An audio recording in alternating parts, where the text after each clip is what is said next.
जी, अस्सलाम वालेकुम।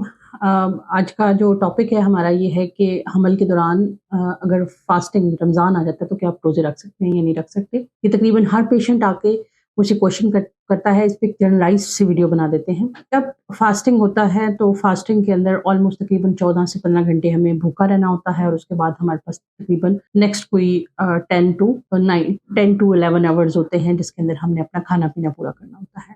अच्छा, अब होता क्या है, जब पेशेंट प्रेग्नेंट होता है तो उसके पहले ट्राइमेस्टर की रिक्वायरमेंट डिफरेंट होती है, पहले 3 महीनों की रिक्वायरमेंट डिफरेंट होती है, मिडल ऑफ द 3 मंथ्स की रिक्वायरमेंट डिफरेंट होती है और लास्ट 3 मंथ्स की रिक्वायरमेंट डिफरेंट होती है। इन तीनों फेजेस के अंदर अगर कोई पेशेंट अफ्तारी से सहरी के दौरान तक 8 से 12 लीटर फ्लूइड मैनेज कर सकता है, तकरीबन कोई 60 टू 100 ग्राम्स तक की प्रोटीन इनटेक को मैनेज कर सकता है और इसके अलावा मल्टीविटामिन्स अगर अच्छे लेते रहते हैं और वीकनेस फील नहीं करते हैं तो वो पेशेंट प्रेगनेंसी में भी रोज़े रख सकते हैं। अब वो कौन से पेशेंट हैं जो कि प्रेगनेंसी की हालत में रोज़े बिल्कुल ना रखें?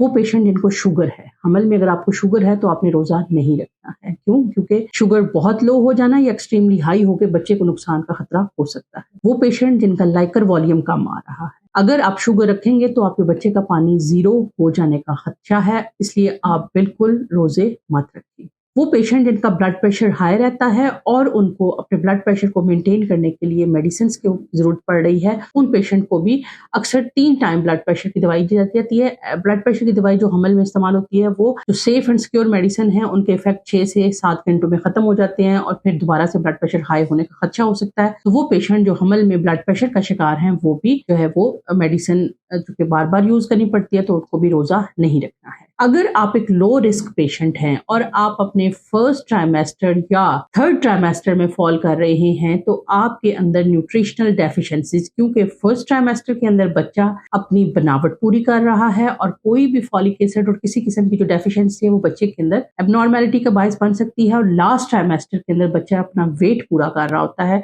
तो आपका बच्चा लो बर्थ वेट होने का चांसेस ज्यादा है। तो ये भी वो ग्रुप्स आ जाते हैं जिनके अंदर फास्टिंग को अवॉइड करना बेहतर है, प्रॉपर डाइट लेना ज़्यादा बेहतर है। क्यों? क्योंकि फर्स्ट 3 मंथ्स के अंदर वॉमिटिंग ज़्यादा होती है और आपकी इनटेक उस तरह से प्रॉपर होती नहीं है और अगर आप लंबी देर भूखा रहेंगे तो आपके स्टमक की प्रॉब्लम और वर्स कर जाएंगे और आपकी वॉमिटिंग और नौचिया जो है वो बाज़ ड्रिप्स के ऊपर आपको जाना पड़ सकता है। तो इन पेशेंट्स को हम कहते हैं कि कोशिश करें आप अवॉइड करें।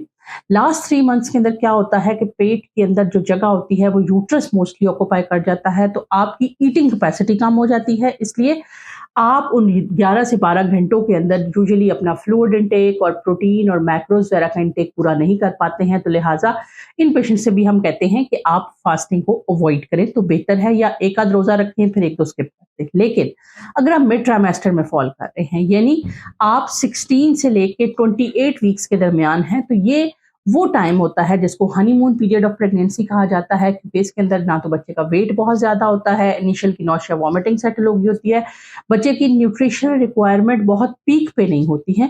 तो ये वो टाइम होता है जिसके ऊपर फास्टिंग को रखा जा सकता है, रोजे को रखा जा सकता है, बशर्ते कि आप 8 से 12 लीटर पानी मेक श्योर करें।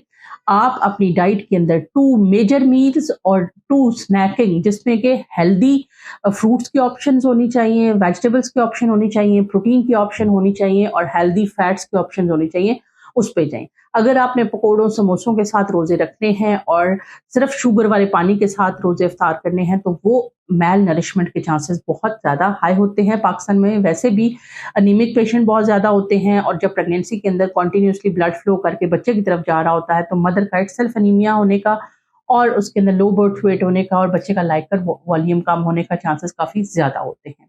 तो यहाँ पे एक जनरलाइज्ड सा हमारा कंसेंसस ये बन जाता है कि फर्स्ट और थर्ड ट्राइमेस्टर यानी हमल होने से 14 हफ्ते तक कोशिश करें रोज़ा ना रखें, क्योंकि उसमें बॉडी सडनली अडॉप्ट कर रही होती है चेंज मैकेनिज्म को, और लास्ट ट्राइमेस्टर जिसमें कि स्पेस कम है 28 से लेके 38 वीक्स तक हम कहते हैं कि फास्टिंग को अवॉइड ही करना चाहिए। इन बिटवीन एक बड़ा अच्छा टाइम होता है। आप अगर अपनी डाइट मैनेज करते हैं तो रोजा आपको या आपके बच्चे को कोई नुकसान नहीं पहुंचाता। शुगर का मसला है, ब्लड प्रेशर का मसला है, पानी कम है या ज्यादा है, दोनों सूरतों के अंदर, या कोई भी हाई रिस्क प्रेगनेंसी है। अब हाई रिस्क प्रेगनेंसी इनको हो सकती है, for example pregnancy with thyroid या कोई और प्रॉब्लम आपकी प्रेगनेंसी के साथ चल रहा है या आपने ये बेबी आईवीएफ से कंसीव किया है, तो उस सूरत-ए-हाल के अंदर मेडिसिन कुछ इस तरह से ट्रिकी होती है कि वो हार्मोन हम बाहर से सपोर्ट कर रहे होते हैं, तो उन पेशेंट को भी इस वजह से रोज़ा स्किप करना पड़ सकता है, जो कि आप बाद में अपने रोज़े पूरे कर सकते हैं।